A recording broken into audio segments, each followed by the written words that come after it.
about maybe 10 or 12 years ago, a person I knew very well, had been very helpful to me in my campaigns when I was in the Senate, came to me and said she had met this very impressive young man, and he was going to start this group to go on college campuses and try to convince young Americans that ours is the greatest country in the history of the world and that Marxism was bad. And I remember thinking back then, I'm going to admit to you guys, I was a little skeptical. I said, college campuses, you're going to do that? Why don't you start somewhere easier, like, for example, communist Cuba, you know? But my skepticism was proven wrong. In place after place over the last 12, 14, 16 years, we've seen this renaissance. Understand where we were at that time in our history. Understand where we are still today in many places, where young Americans are actively told that everything that they were taught, that all the foundations that made our society and our civilization so grand, they were all wrong, they were all evil, that marriage is oppressive, that children are a burden, that America is a source of evil, not of good in the world. And here was this voice that inspired a movement in which young Americans were told that is not true. The highest calling we are called to is to be in a successful marriage and to raise productive children.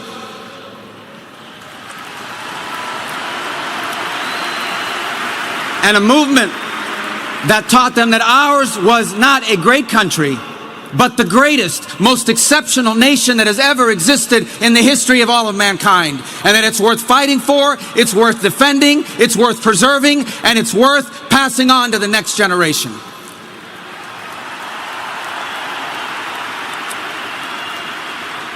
This was the mission and the work of Charlie Kirk. And a couple things that stand out about him. He led this movement, but he did so with incredible knowledge.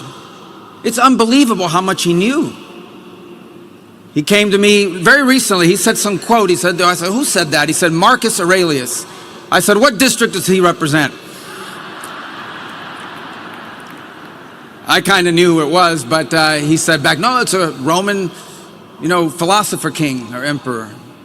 His incredible knowledge. Let me tell you that one of the last messages I had with him was just a few days before his passing, where he wrote me from overseas, I'm in South Korea, I have many concerns I want to share with you when I get back.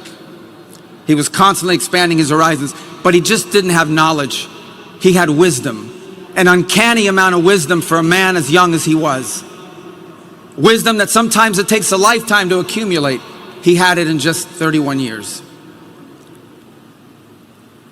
He was also bold.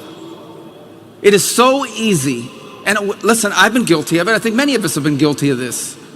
You hide behind the walls and you surround yourself with people that agree with you. We do it as a society all the time.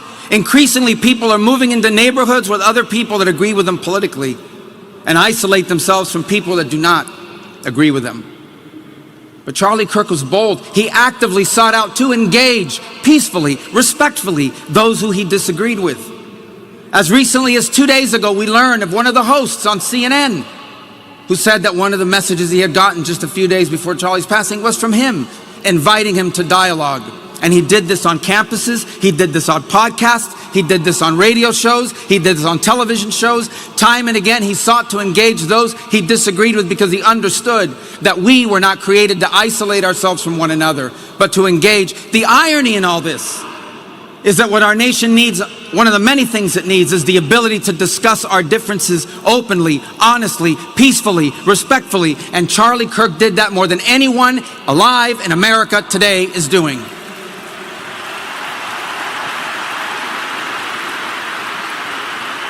And Charlie Kirk was impactful.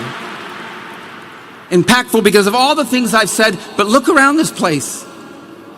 There's 100-something thousand people here. The President of the United States is here. His entire cabinet is here. Television outlets and media outlets from all over the world are covering this.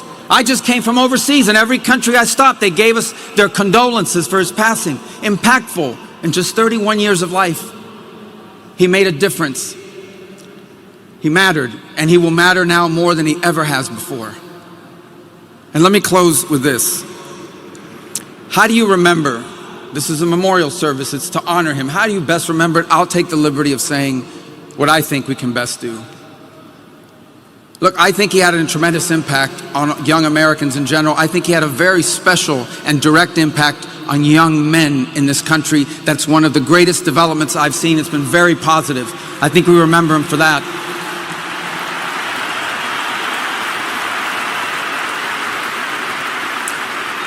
I think we remember him for constantly saying, you want to live a productive life, get married, start a family, love your country. These are powerful messages. But I hope many who are watching, I imagine there are people watching here tonight that didn't know much about Charlie Kirk until 11 days ago. Maybe they were disengaged from politics. Maybe they were partially engaged. I hope one of the things they take from this is that the movement Charlie Kirk led and started and gave fuel to was about politics, but not only about politics. It was deeper, it was broader. And I would say that, taking the liberty, but I'm confident he would agree, one of the things he wants us to take away from this, from all of this, is the following. His deep belief that we were all created, every single one of us, before the beginning of time, by the hands of the God of the universe, an all-powerful God, who loved us and created us for the purpose of living with him in eternity. But then sin entered the world and separated us from our Creator. And so God took on the form of a man and came down and lived among us. And he suffered like men. And he died like a man. But on the third day he rose unlike any mortal man.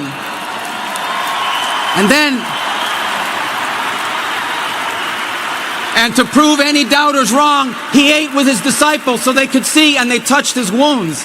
He didn't rise as a ghost or as a spirit, but as flesh.